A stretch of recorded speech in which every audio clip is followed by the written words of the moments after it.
talk about Shepherd's Mill Pond today. Established in 1875, long before the community town was incorporated. But Greensboro was incorporated in 1911. In 1895, J.W. Green bought 160 acres near his birthplace in what was called the Alamo community of Gadsden County. He moved into the place and soon secured a post office called Green's Post Office.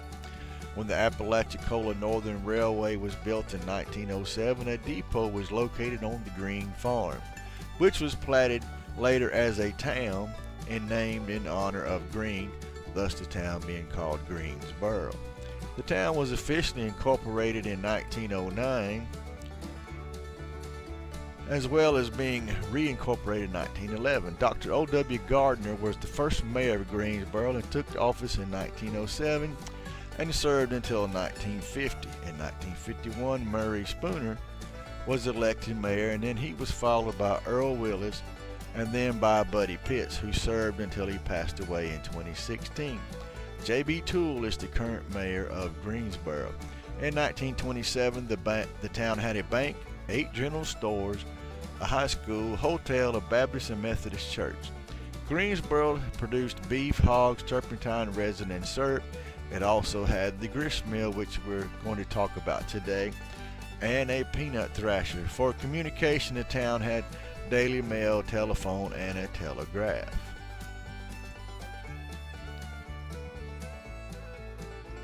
Shepherd's Mill was built in 1875 alongside Highway 12 and Teologia Creek, from which it draws its power. The old mill was built according to a plan that allowed it to draw maximum power from a limited fall of water. The water flows from the mill pond down a short drop beneath the mill itself and then on into Teologia Creek. The chute created just enough power to turn the wheel of the mill and drive the grindstones. Mills of this type were quite common in Florida, where the natural terrain made them more efficient. Florida's streams generally flowed with less force than mill streams in other parts of the South, so the design worked well at locations like Teologia Creek.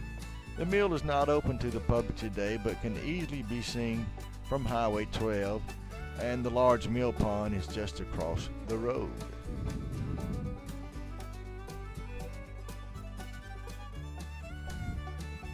And this is the backside showing where the creek comes out.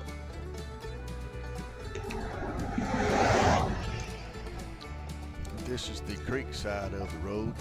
The water level is really low right now, with most of the water being diverted to go under the road at the mill, grist mill site. But when high water does come in, water flows through here under the main bridge here on the main side of the creek.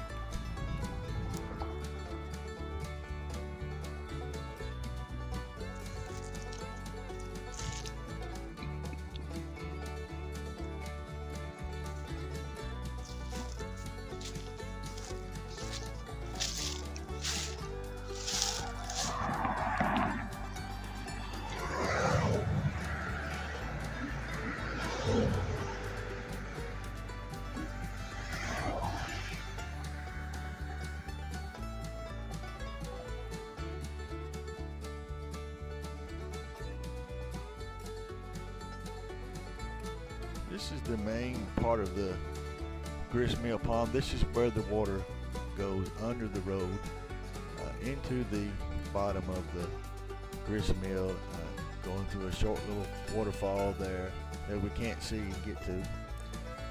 This is part of Teologia Creek, and this is enough water to turn the paddle wheel there and turn the grinding stones. Years ago, the mill was in operation. I was privileged to go inside and see the grinding stones actually turn and grind the grits. For a while, you could buy Shepherd's Mill Pond fresh ground grits in the local stores.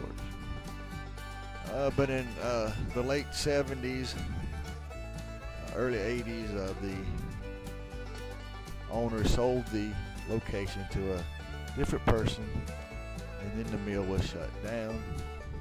And now, actually, the mill is on the National Register of Historic Places, which limits what can be done to the building and on the property. The building is in great need of repair. There's no indication of when a restoration or repair might can be done, but things are really going down. This is the main part of Theologia Creek, which is now, as you can see by the folding chair there, is used to fish on. And though you may not can see it in the distance, somebody's run a fish line and there's a fish on it that flops around every few minutes trying to get loose. There's the folding chair where the person sits.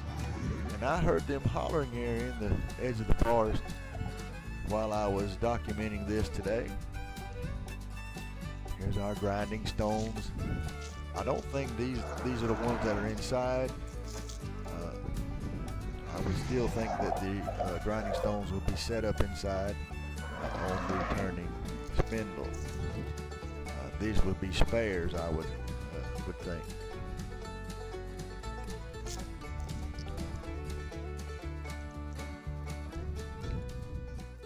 The building, as you can see by the photo, fresh paint in earlier times in full operation, was in good condition, but things have deteriorated here. There's some rotten wood there, the walkway, the gazebo. Although the grain storage things, metal is still good. There's some smaller stones.